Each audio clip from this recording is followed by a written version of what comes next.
quero dizer em relação a essa situação é que muita gente nos diz que, além da potencial entrada da Ucrânia na OTAN, como você mesma disse, muitos outros fatores prejudiciais ao desenvolvimento econômico, político da própria Federação Russa estão implicados nesse conflito.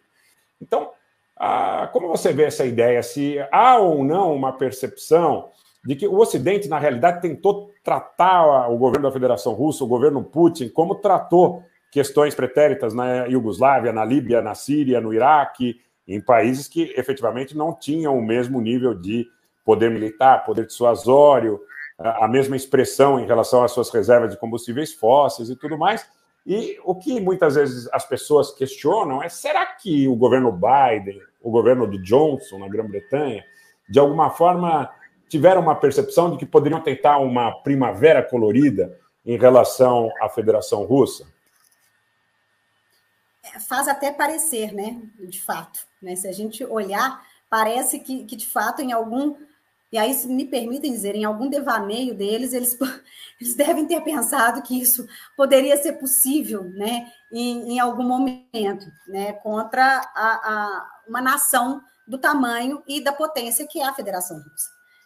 Talvez fosse o sonho colorido do Biden. E a gente sabe claramente, né, Biden ele está estagnado na Guerra Fria, e tanto fez, né, que conseguiu ressuscitar a Guerra Fria que ele tanto idolatrou. Essa é a grande verdade, que podemos dizer dessa forma. E tem tido aí um apoio que é um apoio meio conturbado, né, da própria União Europeia, porque às vezes faz um movimento de apoio total e algumas vezes recua, porque a Europa sabe que a situação é delicada para ela, que o preço a se pagar é caro, é alto para a Europa, né? Não é para os Estados Unidos, que só lucra com qualquer guerra, né? O preço a se pagar, a Europa a pagar é muito caro. Primeiro, está no continente dela. Segundo, que é a Europa que é dependente energeticamente da Rússia, né? Tanto da questão do gás natural e aí também da questão do petróleo. E tem um vínculo, então, aí econômico que é muito importante e vital. Tanto hoje, por exemplo, aí vieram de novo essas propostas e aí Johnson vem com essa proposta de fazer todo esse cerco, né, de mídia e de imprensa e bloquear completamente toda toda a Rússia ali na Europa, e que se aumente também, e que num conjunto, né, que a União Europeia também, então, sancionasse, né, toda importação de petróleo da Rússia, então não mais também comprasse petróleo. Então, para além da questão do gás, que também agora, né, boicotassem o petróleo. E aí, mas que para isso passar, né, em termos de União Europeia, precisaria da aprovação dos 27 membros da União Europeia.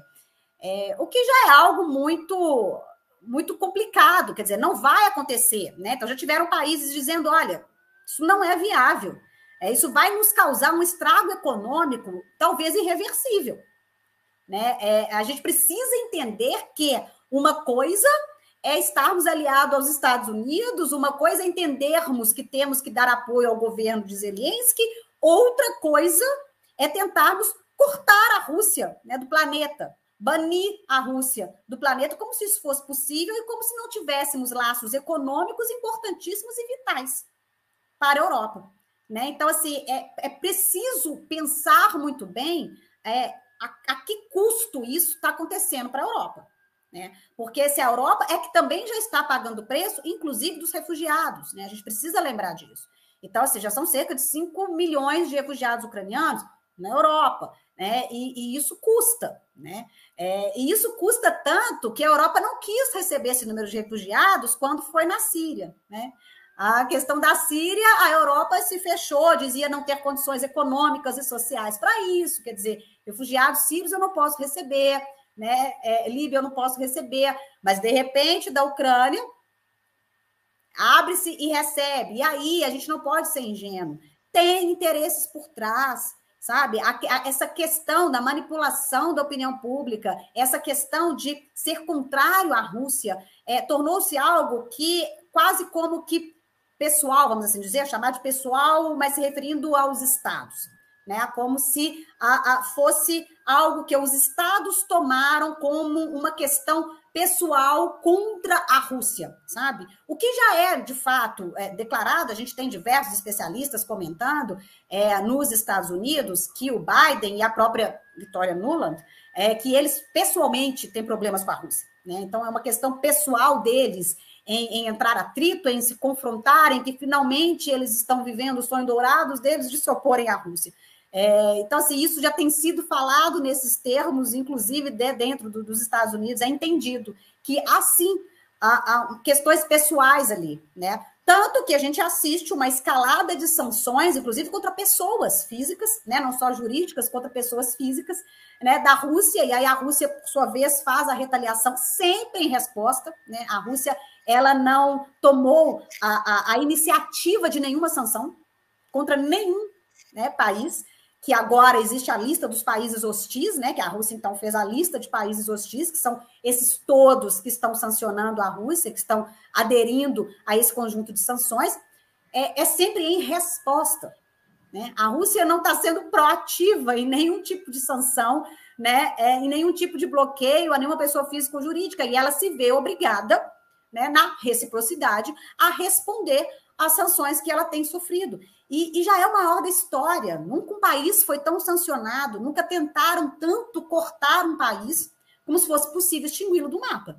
Então, a gente está vendo que a questão ela já passou do razoável, quando a gente avalia, inclusive, outros conflitos mais recentes, né, e já entrou numa esfera que passa para isso, quer dizer, ok, qual o problema desses países com relação à Rússia, ao crescimento da Rússia, né, a história da Rússia, e é um posicionamento que começa, então, a corroborar muito fortemente com a russofobia, que é outro movimento muito sério e que a gente precisa falar, né, e que a cada nova sanção apenas fortalece a russofobia.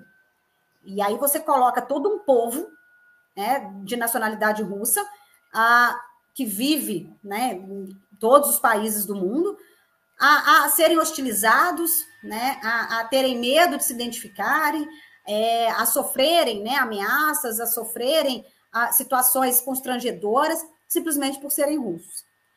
A mídia corrobora com isso.